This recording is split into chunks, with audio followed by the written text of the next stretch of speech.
오늘 하루도 의로운 삶을 살아가시길 축복합니다. 오늘 함께 보실 하나님의 말씀은 마태복음 6장 11절에서 13절 말씀입니다.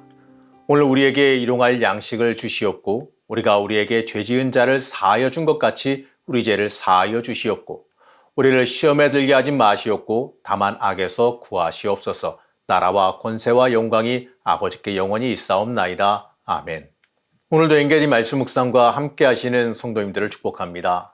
어제에 이어서 이 주님께서 주신 기도문을 살펴보고 있습니다. 지난 시간에는 우리가 행해야 되는 기도를 다뤘지요. 어제까지 살펴본 내용이 하나님의 나라와 의로움을 구하기 위한 것이었다면 오늘 보는 내용은 하나님의 나라를 구하는 데 있어서 필요한 구체적인 기도 제목입니다. 오늘 말씀에서는 일용할 양식을 간구합니다. 그렇다면요, 이 양식은 뭘 뜻할까요? 이 주기도문의 이 부분을 다들 잘 알고 계실 거예요.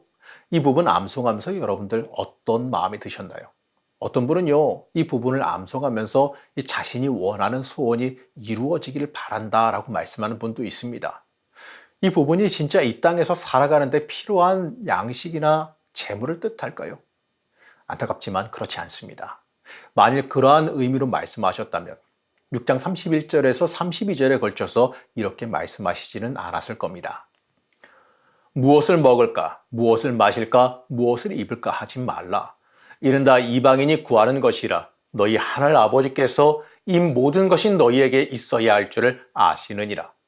마태복음 16장에서 이 주님이 제자들에게 말씀하신 바리새인과 사두개인의 그 누룩을 주의하라라고 한 이 말씀에서 이 땅에서의 양식이 아니라는 것을 우리가 알게 됩니다. 제자들은요, 이 말씀이 단순히 이 떡에 관한 것으로 생각했지만 이 바리새인과 사두개인들의 거짓된 가르침을 지적한 겁니다. 예수님이 양식에 대해서 언급하신 것을 요한복음 6장 32절에서 35절을 통해서 명확하게 볼 수 있습니다. 예수께서 이르시되 내가 진실로 진실로 너희에게 이르노니 모세가 너희에게 하늘로부터 떡을 준 것이 아니라 내 아버지께서 너희에게 하늘로부터 참떡을 주시나니 하나님의 떡은 하늘에서 내려 세상에 생명을 주는 것이니라. 그들이 이르되 주여 이 떡을 항상 우리에게 주시소서. 예수께서 이르시되 나는 생명의 떡이니 내게 오는 자는 결코 줄이지 아니할 터이요 나를 믿는 자는 영원히 목마르지 아니하리라. 우리는 이 말씀을 통해서요, 우리가 구할 양식이 무엇인지를 알게 됩니다. 우리가 구할 것은 세상의 양식이 아니라 이 하늘로부터 오는 양식, 바로 그리스도 그 자체임을 배우게 됩니다. 다시 말해보면 우리에게 필요한 일용할 양식은요, 이 땅에서의 그 먹거리나 물질이 아니라 이 생명의 양식인 예수 그리스도를 믿는 믿음입니다. 그것도 바로 내일로 미룰 수 없는 시급하게 당장 구해야 되는 양식이에요.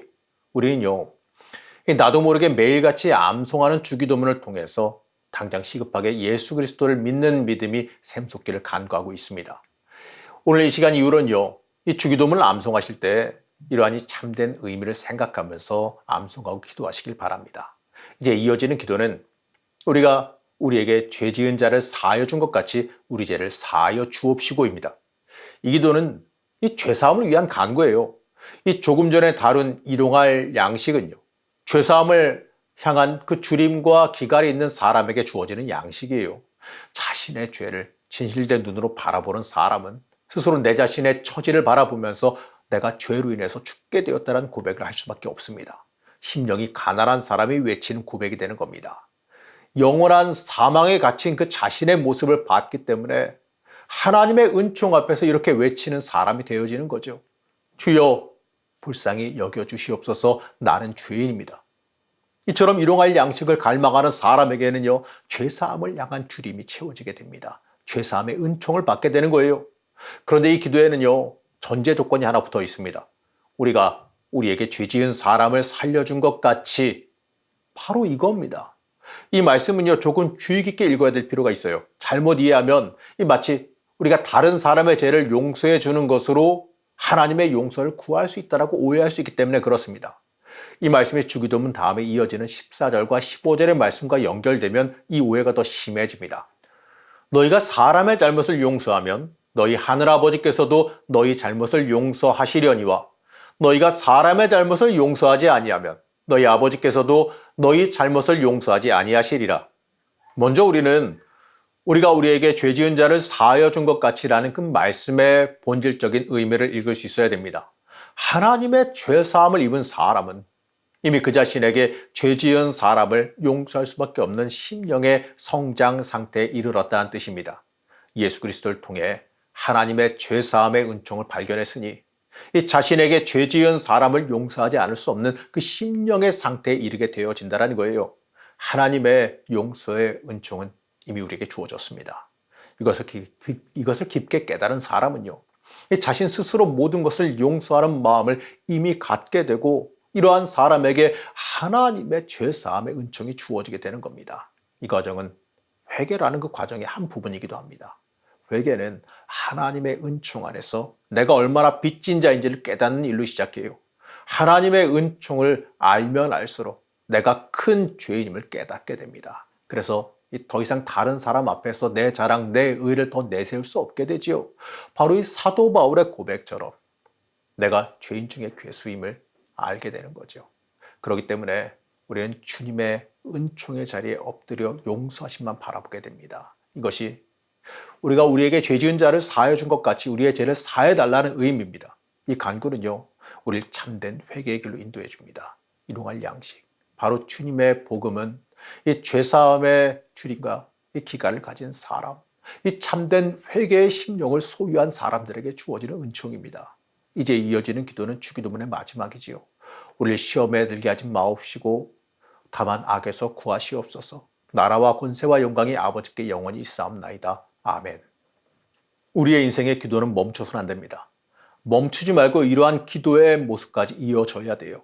죄사함을 통해 하나님의 자녀가 되는 권세를 얻었지만 그걸 넘어 결론적으로 하나님의 성숙한 자녀로서 온전히 성장해야 됩니다.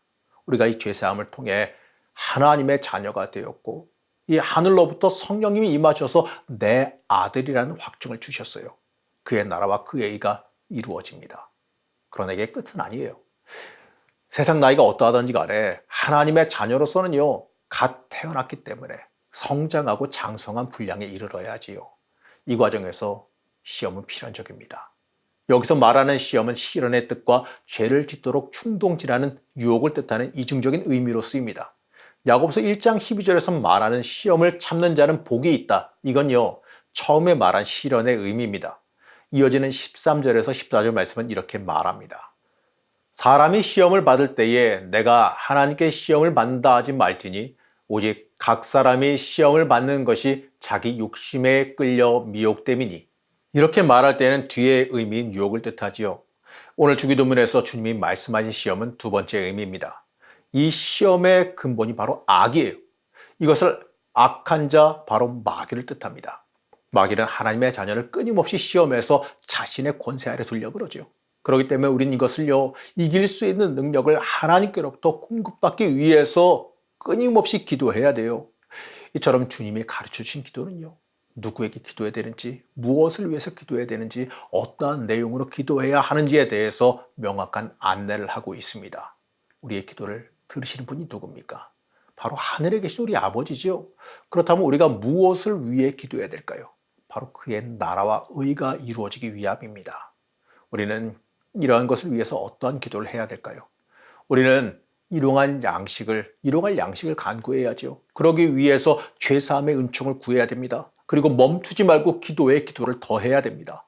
바로 하나님의 자녀로서 온전한 성장을 이루기 위해 받아들이는 그 시험, 그러기 위해서 우리가 마주하게 되는 그 시험에 승리할 수 있는 힘을 공급해 달라고 기도해야 됩니다. 나라와 권세와 영광이 아버지께 영원히 있사옵나이다. 아멘. 주기도문이 이렇게 끝납니다. 여기서 말하는 나라는 하나님의 통치가 미치는 그 모든 것, 바로 모든 존재하는 것, 영원한 것을 뜻해요. 다시 말해서 하나님은 이 주님이 가르쳐 주신 진정한 의미의 기도의 목적인 그의 나라와 그의 의를 예비하시고 완성하십니다. 그렇기 때문에 우리가 드릴 참된 기도는요, 하나님을 향해 드려져야지요. 하나님은 우리의 이러한 기도를 들으시고 그 기도를 완성하십니다. 사랑하는 성도 여러분, 우린 그렇기 때문에 우리의 모든 것을 다해서 하나님께 모든 영광을 돌려드려야 됩니다. 우린 세상적인 곳에 마음을 빼앗겨서 악해지거나 하나님의 승리를 믿지 못해 이리저리 흔들리지 말아야 돼요. 이 믿음이 굳건하게 서 있으면 우리에게 남은 것은 이제 복이 있다는 선언이에요. 우린 주기도문을 통해서 하나님을 향한 하나님의 인정받는 참된 기도를 배우고 행하게 돼요. 하늘 가는 길인 산상수훈을 묵상하며 참된 하나님의 순종의 사람, 하나님을 온전히 섬기는 주의 자녀들 되시기를 시간 간절히 축복합니다. 우리를 사랑하시며 인도하신 하나님, 우리가 하나님의 사람으로서 온전히 서서 살아가길 원합니다. 하나님 중심으로 하나님을 위해서 살아가길 원합니다. 하나님께서 세상의 주인 되심을 고백하며 하나님의 뜻에 맞게 살아가는 주의 자녀들이 되게 하여 주시옵소서. 주님 가르쳐주신 그 기도를 행하며 나를 하나님께 온전히 드리게 하여 주옵시고 하나님의 나라를 세워가는 주의 자녀로 결단하는 은혜가 있게 하여 주시옵소서. 오늘 하루의 삶도 하나님께서 주관하시며 사용하여 주시길 원하오며 거룩하신 예수님의 이름으로 간절히 기도드렸습니다. 아멘.